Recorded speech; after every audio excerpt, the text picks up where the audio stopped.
Bismillahirrahmanirrahim. Assalamualaikum warahmatullahi wabarakatuh. Selamat pagi anak-anak. Bagaimana kabarnya pagi hari ini? Semoga anak-anak sehat selalu ya. Nah, hari ini berjumpa lagi bersama Bu Yulia. Anak-anak, hari ini kita akan belajar bahasa Indonesia. Tema 3, masih subtema 1 ya, KD 3.1. Tapi hari ini kita akan belajar tentang bahan dasar pembentuk benda. Oke, lanjut saja. Bu Yulia akan menjelaskan tujuan pembelajaran hari ini. Yang pertama, tujuan kita belajar pembelajaran kita pada pagi hari ini yaitu anak-anak bisa menemukan informasi tentang bahan dasar pembentuk benda. Yang kedua, anak-anak bisa membuat ringkasan dari teks tentang bahan dasar pembentuk benda. Dan yang ketiga, anak-anak bisa menyajikan informasi dari hasil pengamatan tentang bahan dasar pembentuk benda. Bahan dasar pembentuk benda itu bermacam ya anak-anak ya. Yang pertama, benda memiliki bahan dasar dari karet. Contohnya yaitu penghapus, ada ban, ada sepatu karet. Kemudian dari kaca, contohnya ada gelas dan botol kaca. Yang ketiga yaitu dari logam, kita bisa menjumpai contohnya adalah sendok, garpu, dan uang logam. Dan yang keempat yaitu dari kertas. Nah, kertas ini anak-anak pasti sering menggunakannya ya. Nah, dari buku, kemudian anak-anak bisa memanfaatkan kertas membuat kapal kertas, membuat pesawat, dan layang-layang. Dan yang kelima yaitu bahan dasar pembentuk benda dari kayu. Kita bisa menjumpai di rumah. Contohnya ada meja, kursi, pensil, kayu, lemari, dan seterusnya. Dan yang terakhir yaitu dari plastik anak-anak. Contohnya kita bisa melihat di sekeliling kita yaitu ada ember, terus kemudian ada payung, dan lain-lainnya. Nah, anak-anak, nanti Bu Yulia tidak akan membahas ini semua satu persatu, tapi nanti kita akan mencari informasi melalui teks ya.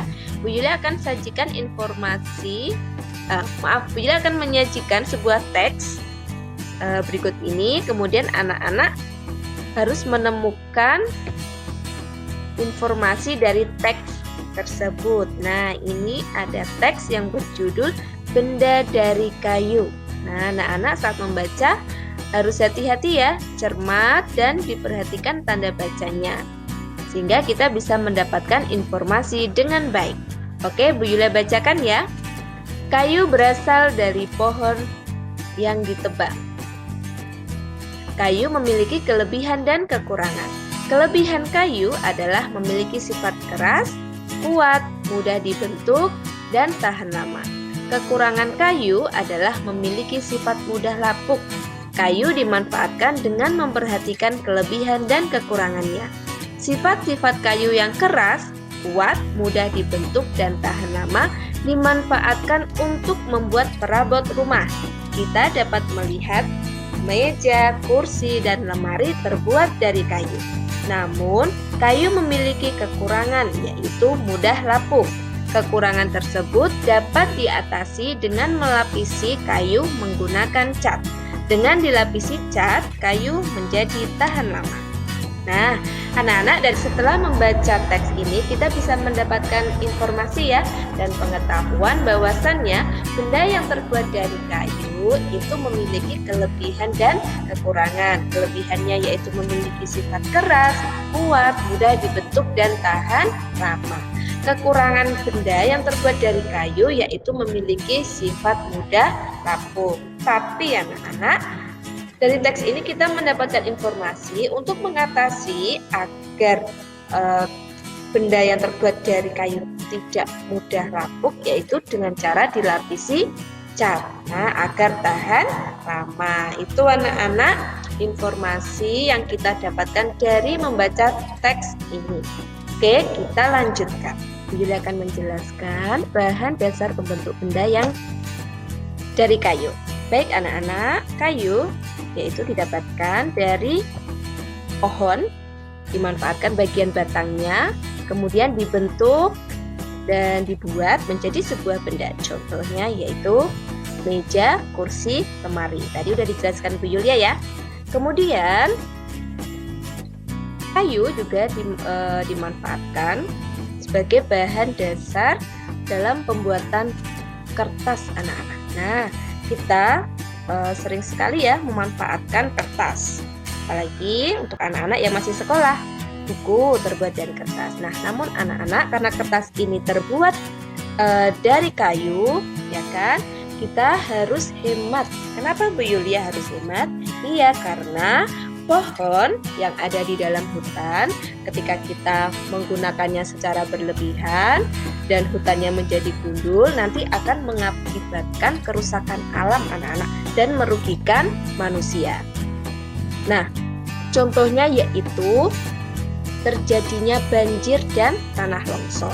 Anak-anak, pohon ini memiliki fungsi untuk menyerap air ya. Ketika pohon ditebang secara liar dan berlebihan, kemudian mengakibatkan banjir, kita yang rugi ya anak-anak ya. Oleh karena itu kita harus hemat dalam menggunakan kertas. Nah, jadi orang yang menebang pohon secara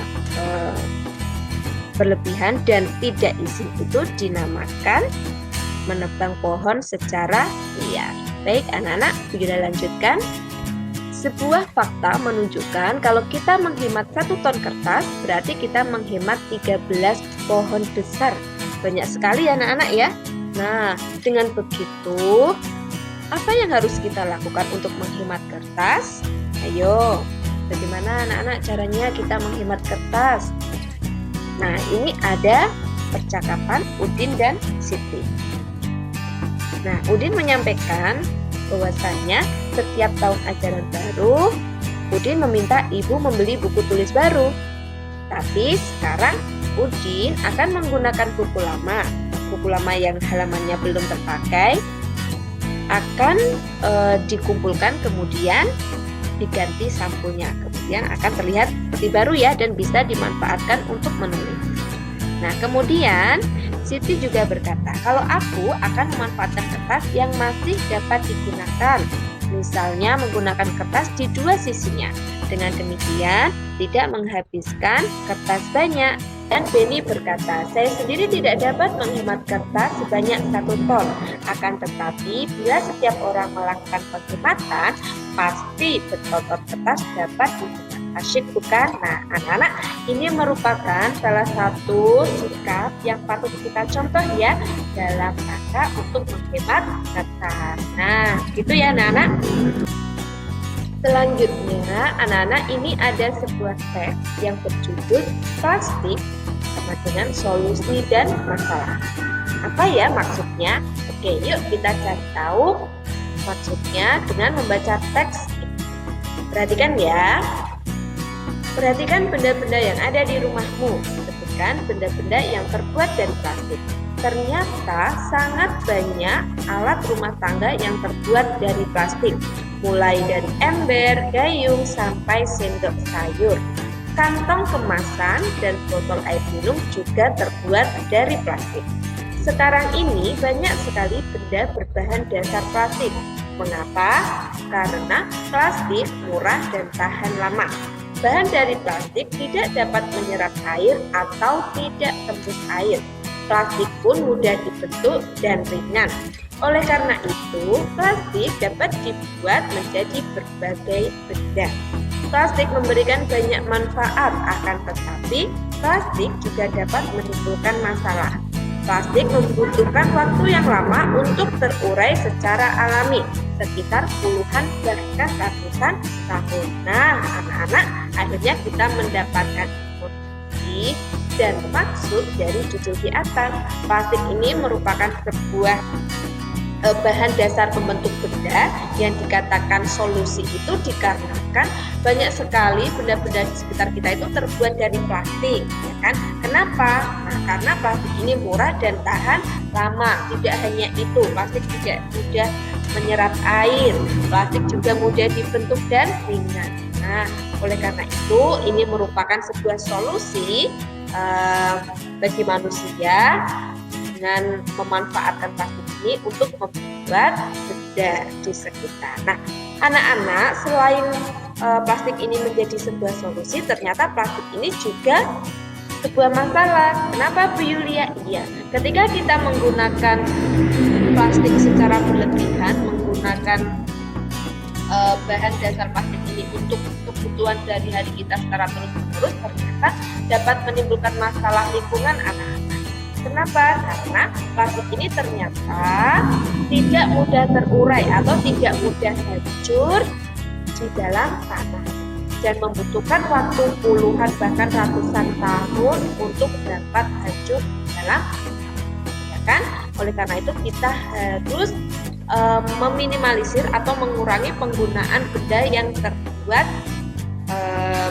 dari plastik ini. Contohnya anak-anak bisa mengurangi atau saat belanja itu tidak menggunakan kantong plastik, yaitu membawa tas sendiri. Nah, itu anak-anak cara kita mengurangi kerusakan lingkungan dengan tidak menggunakan plastik secara berlebihan. Itu ya anak-anak ya. Oke, Bu Yulia lanjutkan. Nah, ini kita akan membaca lagi untuk mendapatkan informasi benda-benda yang terbuat dari kaca, logam, dan seterusnya. Yang pertama yaitu benda yang terbuat dari kaca.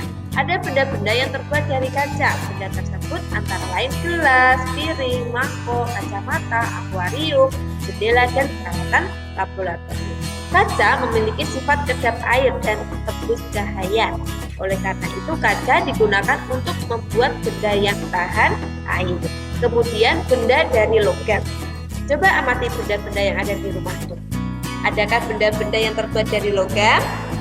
Benda-benda tersebut antara lain panci, penggorengan, sendok sayur, sendok makan, rangka mobil, dan pagar rumah. Nah, anak-anak, mengapa benda-benda tersebut dibuat dari logam? Karena logam memiliki sifat kuat, dapat dibentuk dan menghantar panas yang baik. Oleh karena itu, banyak sekali ya benda-benda di dapur yang terbuat dari logam. Karena saat memasak itu dengan menggunakan benda yang terbuat dari logam akan cepat panasnya anak-anak ya. Kemudian ada benda dari karet. Benda yang bahan dasarnya dari karet itu bisa kita temui juga di sekitar kita. Nah, perhatikan penghapus pensil anak-anak. Terbuat dari apakah penghapus itu? Penghapus dibuat dari karet. Benda-benda lainnya yang dibuat dari karet antara lain ban, balon, sandal karet, bola, dan sarung tangan. Bagaimanakah sifat karet? Nah, coba anak-anak mencari informasi sendiri ya, atau berdiskusi dengan keluarga. Boleh tanya-tanya. Nah, baik anak-anak, Bu Yulia lanjutkan. Nah, anak-anak perhatikan tabel berikut. Coba bandingkan waktu yang dibutuhkan plastik untuk terurai secara alami.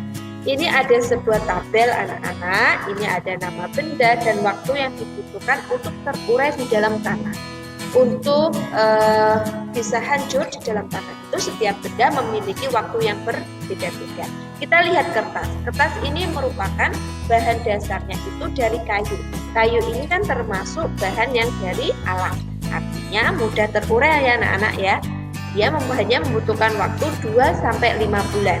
Kardus juga dari pohon. Pohon merupakan dari alam.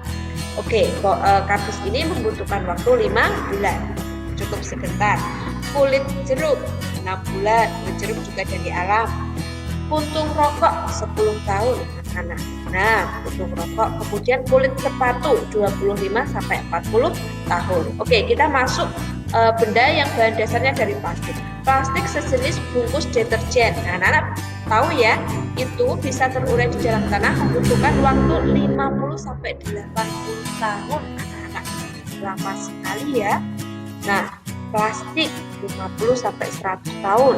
Kaleng soft drink aluminium ya. Anak tahu ya, yang biasanya itu seperti Coca-Cola yang kemasannya dari aluminium itu dia terurai sekitar 80 sampai 100 tahun. Aluminium 80 sampai 100 tahun, baterai 100 tahun, kantong plastik atau tas besek 10 sampai 20 tahun. Styrofoam tidak dapat diuraikan. Anak tahu styrofoam yang biasanya ditempel di dinding itu yang buat masang kertas, kemudian menempelnya yaitu dengan ditusuk sama paku, itu adalah styrofoam. Dia itu tidak dapat diuraikan anak-anak ya. Jadi di dalam tanah kondisinya sama persis dan tidak hancur. Nah, anak-anak kita harus menjaga lingkungan kita ya, agar lingkungan kita ini tetap terjaga dengan baik. Baik anak-anak, hari ini anak-anak mendapatkan tugas dari Bu Yulia seperti kemarin, yaitu anak-anak menyajikan informasi dalam bentuk bagan. Tadi kita sudah membaca dan mendapatkan informasi banyak sekali tentang bahan dasar untuk bentuk benda. Kemudian anak-anak tulis dalam bentuk bagan informasi tersebut. Begitu ya anak-anak ya. Nanti hasilnya difotokan Bu Yulia dan dikirim di Google Classroom. Oke anak-anak, cukup sekian dari Bu Yulia. Kurang lebihnya Bu Yulia mohon maaf apabila ada salah kata. Bu Yulia mohon maaf. Jika ada yang belum paham, anak-anak nanti bisa bertanya Bu Yulia atau bertanya langsung kepada ayah. Oke anak-anak, cukup sekian dari Bu Yulia. Bu Yulia tutup. Assalamualaikum warahmatullahi wabarakatuh.